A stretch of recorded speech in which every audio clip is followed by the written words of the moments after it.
안녕하세요. 안녕하세요. 오늘은 이제 공력이 그대로 있으면 상급을 받고 공력이 불타면 손해를 받습니다. 라는 제목으로 말씀을 드리겠습니다. 고린도전서 3장에 보면 이제 10절부터 14절, 15절까지를 먼저 읽어보겠습니다. 내게 주신 하나님의 은혜를 따라 내가 지혜로운 건축자와 같이 토를 닦아두매 다른 이가 그 위에 세우나 그러나 각각 어떻게 그 위에 세우기를 조심할지니라. 이 닦아둔 것 외에 다른 토를 닦아둘 자가 없으니 이 터는 곧 예수 그리스도라. 만일 누구든지 금이나 은이나 보석이나 나무나 풀이나 지프로 이 터 위에 세우면 각각 공력이 나타날 터인데 그날이 공력을 밝히리니 이는 불로 나타내고 그 불이 각 사람의 공력이 어떠한 것을 시험할 것임이니라. 만일 누구든지 그 위에 세운 공력이 그대로 있으면 상을 받고 누구든지 공력이 불타면 해를 받으리니 그러나 자기는 구원을 얻되 불 가운데서 얻는 것 같으리라 라고 말하고 있습니다. 고린도전서에 나와 있고요. 또 디모데전서 3장에는 이 집은 살아계신 하나님의 교회요 진리의 기둥과 터라 이렇게 말하고 있습니다. 고린도전서와 디모데전서, 디모데후서 이런 말씀들은 이제 보통 지역교회에 대해서 말하고 있습니다. 이제 성경에 보면 열매 맺는 삶에 대해서 여러 가지로 말씀하고 있는데요. 마태복음이나 요한복음에서도 열매 맺는 삶이 나오죠. 그렇지만 이 고린도전서 13장에 나와 있는 고린도전서 3장에 나와 있는 여기 있는 그 공력은 이런 개인적인 삶에 대한 이런 상급이 아니라 기업교회에 공동 수상하는 이런 상급을 말하고 있습니다.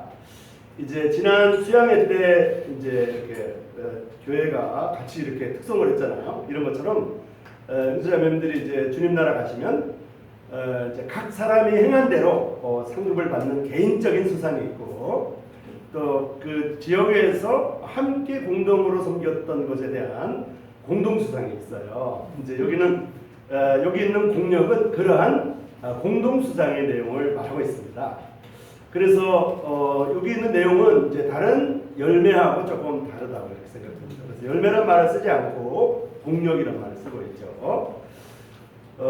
그래서 이제 먼저 내게 주신 하나님의 은혜를 따라 이렇게 되어 있습니다. 어제 이제 수련회에서 학생을 2명을 만났는데요. 한 학생은 고등학교 2학년이었고 한 학생은 중학교 1학년이었어요. 고등학교 2학년 학생은 이제 제 앞에 이렇게 앉았는데 그렇게 반갑게 저를 이제 이렇게 교제하는 상황은 아니었고요. 저에 대해서 조금 빨리빨리 끝냈으면 하는 눈치였어요. 그래서 이제 꿈이 있냐고 그랬더니 꿈이 없고 또 고등학교 2학년인데 대학교 갈 거냐고 그랬더니 대학교 안 간다고 그러고요. 또 이제 직업을 뭘 선택할 거냐고 그랬더니 직업도 선택할 게 없고 그러면 무엇을 할 건지에 대해서 아무 생각이 없다고 그렇게 말하더라고요. 그리고 그러면 하나님이 있다고 믿냐고 그러니까 하나님은 없다고 생각된다고. 또 그러면 천국과 지옥이 있겠냐고 그랬더니 그렇지 않다고. 또 죄인이냐고 본인한테 물어봤더니 자기는 죄인이 아니라고 이렇게 얘기하더라고요. 그래서 그러면 본인이 그럼 지옥에 가고 싶냐고 그랬더니 그거는 싫다고 이렇게 얘기를 하길래 이 학생한테 이제 여러 가지 조금 질문을 저한테 하지 않고 하길래 제가 질문을 하면서 이렇게 주제를 이렇게 이끌어 나갔습니다. 이 학생을 볼 때 이제 최근에 이제 고등학생들의 상태, 제가 가르치는 학생들의 모습을 이렇게 볼 수 있었어요. 또 중학교 1학년 학생은 이 학생은 당돌하더라고요. 꿈이 있냐고 그랬더니 꿈이 있다고. 뭐가 될 거냐고 그랬더니 중학교 1학년인데도 불구하고 회계사가 되겠다고. 그래서 무슨 학교 갈 거냐 그러니까 고려대학교 갈 거라고. 그렇게 얘기를 해요. 그래서 하나님이 있냐고 물어봤더니 하나님은 없다고. 그래서 그러면 하나님이 없는 증거가 있냐고 그랬더니 모른다고. 그래. 그래서 하나님이 있는 증거를 저보고 대보라고 그러더라고요. 중학교 1학년인데 그래서 하나님이 있는 증거를 제가 대학교 1학년 때 제가 배웠던 서양 철학이라고 하는 과목의 교수님이 중간고사 문제를 가르쳐줬어요. 우리한테. 중간고사 문제를 이렇게 낼 테니까 쓰라고 준비해가 쓰라고 이렇게 했는데 중간고사 문제가 뭐였냐면 하나님의 존재에 대해서 증명하라고 이렇게 중간고사 문제를 그렇게 됐어요. 그래서 이제 하나님의 존재에 대해서 서양의 유명한 사람들이 하나님의 존재에 대해서 어떻게 증명했는지 조사해가지고 외워가지고 적으라는 게 문제였어요. 그래가지고 이제 대학교 1학년 때 이제 관심이 있었죠. 그래서 여러 가지 이제 살펴보니까 서양에서 우리가 교과서에 있는 유명한 사람들 중에 하나님이 없다고 증명한 사람은 한 명도 없어요. 전부 다 하나님이 있다고 증명을 하고 어떤 철학의 기반을 마련했어요. 왜냐하면 하나님이 없다고 그러면 증거가 없어 별로. 적을 게 별로 없는데 일단 하나님이 있다고 그러면 적을 게 너무나 많은 거예요. 그래서 하나님이 있다고 그랬더니 하나님이 있는 증거는 너무나 많다고. 그랬더니 그 중학교 1학년 학생이 선생님은 어른이니까 그렇게 말해야지만 나는 중학교 1학년이니까 모른다. 근데 하나님이 없어요. 이렇게 말하더라고요. 두 학생을 보면서 내가 이게 하나님의 은혜구나. 예수를 믿는 게 하나님의 은혜고 하나님의 은혜라고 이렇게 알게 되었습니다. 새삼스럽게. 그래서 두 학생한테 공통적으로 말하기를 제가 이제 엄마 아빠가 살아계시냐고 그랬더니 살아계신다고 그러고 가족들 중에 오빠나 언니가 있는지 동생이 있는지 물어봤더니 가족들을 얘기하길래 가족들 중에 예수님 믿거나 교회 다니는 분이 있냐고 한 명도 없대.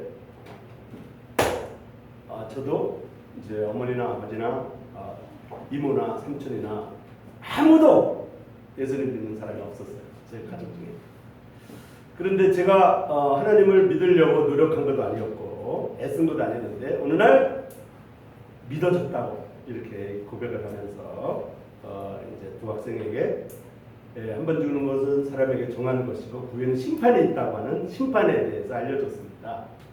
어제는 사실은 죄와 지옥에 대해서 주로 이제 강사님께서 교제를 했는데 제가 심판에 대해서 말했습니다. 자 이제 내게 주신 하나님의 은혜를 따라 이런 우리에게 주신 하나님의 은혜를 따라 사도 바울은 우리에게 가르치고 주고 있고요. 저도 하나님의 은혜를 힘입어 이렇게 교제를 드리겠습니다. 내가 지혜로운 건축자와 같이 토를 닦아두매. 여기 보면 지혜로운 건축자가 있습니다. 우리가 이제 건축을 하잖아요. 지역교회를 세워나갈 때 이렇게 건축하는 거랑 똑같습니다. 집을 짓는 거랑 똑같은데요. 그 터가 있는데 그 터는 이제 이런 그 반석이라고 하는 터. 그 터는 바로 예수 그리스도입니다. 예수님을 믿는 사람들로 이루어지지 않는 이렇게 교회라고 하는 이런 집단은 사실은 터가 예수 그리스도가 아니기 때문에 사실 이렇게 사상국과 같이 무너지거나 이렇게 근거가 기초가 없는 이런 상태가 될 가능성이 많죠. 그래서 이 터는 예수 그리스도인데 우리는 지혜로운 건축자와 같이 이렇게 지역교회를 세워 나가야만 되고요. 지금 현재 우리는 그렇게 살아가고 있다고 생각이 되어집니다.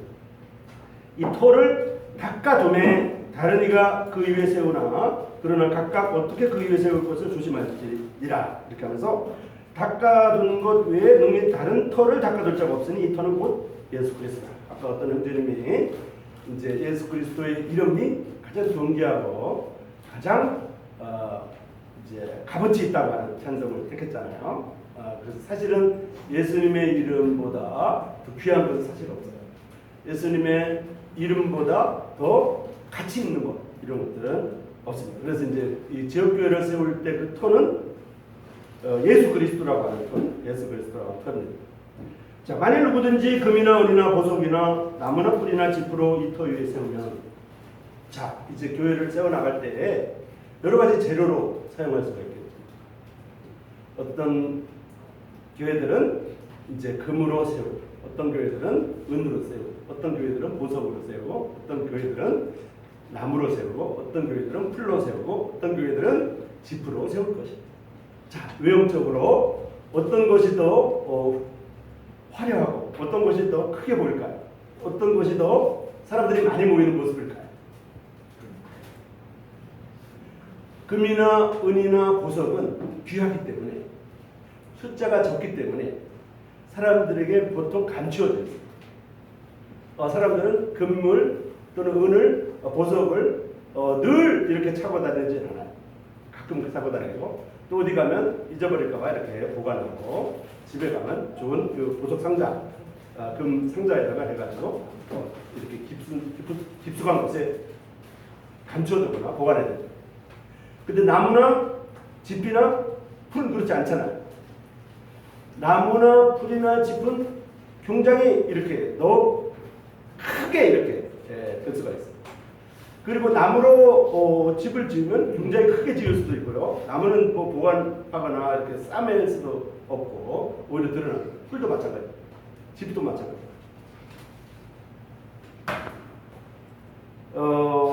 공력이 나타날 터인데 그 날이 공력을 밝히리니 이는 불로 나타내고 그 불이 각 사람의 공력이 어떠한 것을 시험할 것입니다. 자, 이제 나중에 불로 공력이 나타난다고 되어 있습니다. 이 불은 이제 보통 불은 심판을 이렇게 말하잖아요.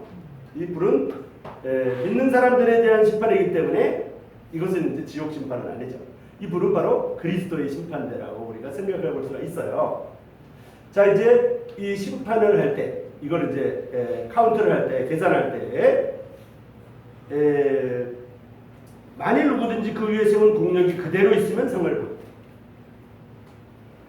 금이나 은이나 보석은 불에 타도 물론 이제 불이 계속 타면 다 없어집니다. 이제 베드로서에 보면 금이나 은이나 보석 같이 없어질 것으로 하지 말고 그리스도의 보배로운 피로 했다고 하는 그 말씀을 보면 사도 베드로는 이제 이 세상이 완전히 타버릴 때 남는 것은 예수 그리스도의 믿음밖에 없다고 하는 것을 강조하기 위해서, 믿음을 강조하기 위해서 베드로는 믿음을 배반했었기 때문에 믿음에 대해서 강조하다 보니까 그렇게 말씀하신 것이고, 사도 바울은 지금 그것이 아니라 지금 믿음, 금이나 은이나 보석보다 믿음이 더 중요하다는 걸 강조하는 것이 아니라 지금 풀이나 짚이나 나무보다도 금은 보석이 더 중요하다는 것을 강조하고 있잖아요. 그래서 보면 불이 탈 때 금이나 은이나 보석은 타지 않습니다. 나무나 불이나 짚은 금방 타버려요.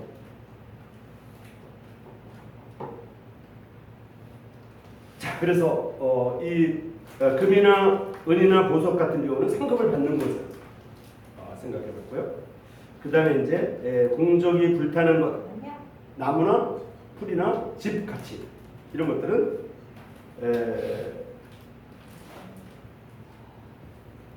해를 받는다고 이렇게 되는데요. 상해를 받는다기보다 공력을 많이 쌓았는데 그것이 해를 받는 것은 손해를 본다는 뜻인 것 같아요. 제가 볼 때. 그래서 손해를 받는다는 거죠. 그래서 이 세상에서 교회를 함께 섬기고 함께 건축하는 함께 동역자들 입장에서 볼 때 공동 수상에서 약간 조금 손해 보지 않을까 이런 생각을 해봤습니다. 자, 이 말씀을 제가 생각하면서 어떤 생각이 들었냐면, 여러분 이제 재활용을 하거나 여러분 집에 있는 것을 버리거나, 최근에는 이제 나이가 들면 들수록 집에 있는 걸 자꾸 버리고 있어요.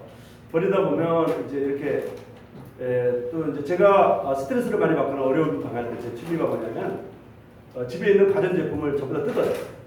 전부 다 뜯어가지고 이제 드라이버로 전부 다 분해한 다음에 그거를 이제 그냥 그 재활용을 하는데 버리긴 하는데, 그걸 뜯어보면서 그걸 만든 사람의 생각을 하면서 그 어떤 가전제품을 보면 뜯어보면 이걸 만들기 위해서 얼마나 많은 사람들이 이거를 나사를 조이고 얼마나 많은 사람들이 이거 하나씩 만들고 요거 각도를 이렇게 만들기 위해서 이렇게 둥글게 만들기 위해서 평탄하기 위해서 얼마나 많은 사람들이 수백 명의 사람들이 고생했겠다 이런 생각이 들더라고요. 그래서 가끔 이제 제가 어려움 힘이 들고 이럴 때 그걸 뜯어봐요.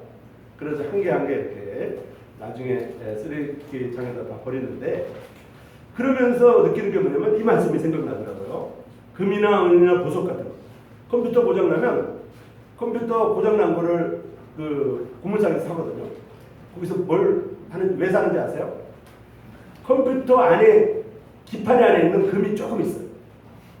그걸 수거하기 위해서 컴퓨터를 독자로 사는 거예요. 나머지 다 버려요. 그 금 그거 조금 녹여가지고 그 컴퓨터 100개, 1000개를 하면 금이 그냥 금광에서 캐는 것보다 더 낫대. 이 정도 나온대.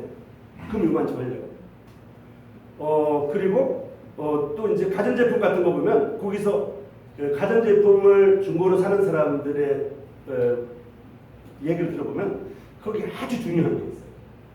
그걸 얻으려고 통째로 사는 거예요. 금이나 은이나 보석. 이거는 이제 이런 이 대가를 치러서라도 사가지고 보관할 만한 거죠. 그런데 나무나 풀이나 집 이런 거는요. 풀이나 집 이런 거, 풀을 이제 집에서 제가 이렇게 화초 같은 거, 선인장 같은 걸 이렇게 키워봤거든요. 키워보니까 제가 키우지 못해서 그런지 몰라도 한 절반 이상은 죽여요. 그리고 텃밭을 제가 이제 10만 원 이제 시청에다 주고 이렇게 텃밭을 한 2평 정도 해가지고 하고 있는데, 뭐 콩을 심거나 무슨 상추를 심거나 배추를 심거나 이렇게 오이도 심고 이렇게 해봤는데요. 그 대부분 이제 제가 잘 못하니까 대부분 이렇게 하다가 버리는 경우가 많아요. 그럼 그냥 이제 옆에서 그 전문가가 이렇게 뭐 어떻게 해라, 뭐 이렇게 해라, 이거 뽑아라 이렇게 하는데 그냥 저는 그냥 이제 재미로 하는 거니까 상관없다고 이렇게 하지만은 실제로 많이 버려요. 그러니까 풀은 보통 이렇게 자라가지고 오이가 생기고 이렇게 막 고추가 생기고 이러면 굉장히 좋잖아요. 그런데 사실 별거 아니에요. 금방 없어져. 뽑아버리면 그거 없어지고 이런 거잖아요. 나무도 마찬가지예요. 나무도 아무리 화려한 집을 지어도 불탈 때 나무집이 제일 잘 타잖아요. 아무리 화려한 집. 그래서 이렇게 대리석으로 지은 집, 돌멩이로 지은 집은 불타도 거의 타지 않습니다. 그런데 나무로 지은 집은 금방 타버려요.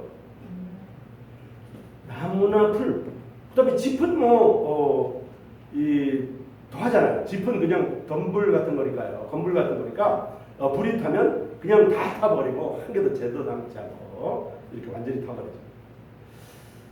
우리가 풀이나 나무나 짚으로 어떤 걸 만들어놨을 때 좋아할까? 금이나 은이나 보석으로 어떤 걸 만들어놨을 때 좋아할까? 생각해보니까 풀이나 나무나 짚으로 지어놓은 걸 더 좋아하는 것 같아요. 눈에 보이니까요. 금이나 은이나 보석으로 누가 어떤 것을 만들고 해놓으면 그분이 맨날 그걸 보여주지 않기 때문에 친척해야 할지 잘 몰라요. 지역교회를 세워나가는 데 있어서 진짜 귀한 모임, 진짜 귀한 교회는 이렇게 감춰져 있는 게 아닌가. 드러나 있지 않아요. 그죠? 그리고 어제 이제 우리 후재님이 모셔 지영인 씨라고 그렇게 만났는데, 집에 모셔드리면서 얘기해보니까 자기가 지금 다니는 교회가 한 1000명 다니는 교회다. 그래서 이제 앞으로 여기 이제 이쪽 교회로 오겠다고 이렇게 말하더라고요. 그래서 이제 그분 얘기가 뭐냐면 1000명 다니는 교회에 다니니까 자기를 교제해주는 분이 거의 없대요. 근데 여기 우리 후재님을 만난 이후에 자꾸 이제 개인적으로 교제를 하니까 자기가 계속 이제 교제를 하고 싶다 이런 얘기를 하더라고요. 실제로 이렇게 금이나 은이나 보석은 귀하고 작지만 굉장히 값어치가 있어요. 그리고 잘 드러나지 않아요. 여러분 보석 원석이라고 있거든요. 보석을 캐는 그 원석이 있어요. 보석 원석은요, 껍데기가 아주 그냥 굉장히 볼품이었습니다. 굉장히 볼품이었어요. 가죽같이 생겼어요. 옛날에 구약시대에 성막이 있었는데 성막 껍데기가 해달 가죽으로 이렇게 덮어놨거든요. 근데 바깥에서 보면 그냥 시커멓고 볼품없이 그 안에 금덩어리가 있는지 전혀 눈치채지 못하는 그런 모습이었는데 그 해달 가죽을 벗겨버리면 그 안에 금으로 만드는 그 이제 성막이 있거든요. 성막. 이런 것처럼 실제로 굉장히 귀한 이런 아주 알곡들이 모여있는 이런 지역교회들은 잘 드러나지 않고 유명하지 않고 오히려 잘 이렇게 가꾸면서 이렇게 사는 것입니다. 집이나 나무나 풀로 이렇게 지어진 집, 이렇게 지어진 이런 외형적으로 굉장히 부유하고 외형적으로 아주 큰 이런 것들은 오히려 나중에 주님께서 그리스도의 심판대에서 심판하실 때 오히려 공력이 사그러들 가능성이 많고 오히려 조그만하게 이렇게 순수하게 이렇게 이제 금이나 은이나 보석 같이 이렇게 섬기는 것 이런 것들이 굉장히 중요하다 이런 생각이 들어집니다. 만일 누구든지 그 위에 세운 공력이 그대로 있으면 상을 받고 누구든지 공력이 불타면 해를 받으리니 그러나 자기는 구원을 얻되 불 가운데서 얻는 것 같으니라. 자, 공력이 불타면 손해를 받는다고 했잖아요. 그렇지만 그리스도인들은 개인적으로 예수를 믿는 사람들은 구원을 받습니다. 개인적으로는 구원을 받겠지만 공동수상에서는 손해를 본다는 그런 뜻이 이 말씀. 그래서 이 고린도전서 3장에 있는 이러한 그 하나님의 은혜 안에서의 공적에 대해서 말하고 있습니다. 자, 여기 아까 터에 대해서 말했는데요. 이 터는 예수 그리스도라고 되어 있잖아요. 디모데전서 3장에 보면 만일 내가 지체하면 너로 하여금 하나님의 집에서 어떻게 행하여야 할지를 알게 하려 함이니 이 집은 살아계신 하나님의 교회요 진리의 기둥과 터라고 말하고 있습니다. 이 진리의 기둥과 터 이것은 바로 교회를 말하고 있습니다. 이 터는 진리의 기둥과 터는 교회, 하나님의 교회, 지역교회를 말하고 있습니다. 자, 지금까지 말씀드린 것에 대해서 두 가지 사례를 말씀을 드리려고 해요. 하나는 요나서에 요나가 박넝쿨 때문에 화를 내고 기뻐했던 장면. 그 다음에 마태복음 13장에 있는 이스라엘 백성들에게 전했던 복음서에서 이 씨를 뿌렸는데 그 씨가 풀이 되고 풀이 나무가 되고 너무나 큰 나무가 되는 바람에 사람들이 많이 모였다고 하는 공중의 새들이 거기에 많이 모였다고 하는 내용을 말씀드리려고 합니다. 자, 이제 요나서 4장을 보겠습니다. 요나서 4장에 보면 요나가 하나님이 요나에게 니느웨로 가서 복음을 전해라 그랬잖아요. 근데 요나가 니느웨로 가지 않았어요. 그런데 니느웨로 가지 않으니까 하나님께서 요나를 이제 물고기 뱃속에다가 집어넣었죠. 사실은 수장이 된 거죠. 수장이 되었지만 하나님의 은혜로 물고기 뱃속에서 건져내서 요나를 그 니느웨 성에다가 토해내버렸어요. 요나가 니느웨 성에 강제로 가게 된 거죠. 가게 됐는데 요나가 성읍에서 나가서 성읍 동쪽에 앉아서 거기에서 자기를 위해서 초막을 짓고 성읍에 무슨 일이 일어나는가를 보려고 그 그늘 아래에 앉았다. 자, 하나님이 니느웨에 가서 복음 전하라고 그러는데 딱 앉아서 본 거예요. 가서 이렇게 전하는 게 아니라 딱 앉아서 본 거예요. 저 사람들이 정말 믿을 건가 아닌 건가 이렇게 이제 관찰을 하는 거예요. 이제 기다리는 게 아니라 지금 이제 관찰을 하는 이런 장면입니다. 하나님이 여호와께서 박넝쿨을 예비하사 요나를 가리게 하셨어요. 이제 요나가 그런 이제 태도를 가지니까 요나가 앉아서 이렇게 성을 바라보고 있기 때문에 박넝쿨 알잖아요. 박넝쿨 이렇게 보면 그 호박하고 조금 비슷한데 박넝쿨은 넝쿨이 더 크죠. 그리고 이렇게 이제 나무를 이렇게 한번 올라갔다 내려갔다 하면서 금방 그늘이 이렇게 집니다. 박넝쿨 알죠? 그 박넝쿨을 이렇게 만들어줬어요. 그랬더니 니느웨가 기분이 좋아진 거예요. 기분이 좋아져가지고 그의 머리를 위하여 그늘이 지게 하며 그의 괴로움을 면하게 하려 하심이었더라. 요나가 박넝쿨로 인하여 크게 기뻐했다. 자, 6절에 보면 박넝쿨로 크게 기뻐했다. 사람들은 이렇게 뭔가 눈에 보이는 거, 눈에 보이는 가시적인 거, 금방 뭐가 나타나면 굉장히 기뻐합니다. 굉장히 기뻐요. 이런 것처럼 박넝쿨로 크게 기뻐했다. 7절입니다.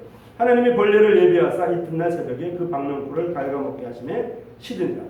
해가 뜰 때 하나님이 뜨거운 동풍을 예비하셨고 해는 요나의 머리에 쪼임에 요나가 혼미하여 스스로 죽기를 구하여 이르되 사는 것보다 죽는 것이 내게 나으니이다. 요나는 지금 박넝쿨로 인해서 크게 기뻐하고 좋아하다가 하나님이 박넝쿨을 벌레 먹게 해가지고 없애버리니까 갑자기 이 요나가 죽겠다. 사는 것보다 죽는 게 낫겠다. 이렇게 갑자기 얘기하면서 화를 내는 거예요. 자, 하나님이 요나에게 이르시되 내가 이 박넝쿨로 인하여 속내는 것이 어찌 옳으냐 하시니 그가 대답하되 내가 속내어 죽기까지 할지라도 옳으니. 용자의 태도가 확 바뀌었죠.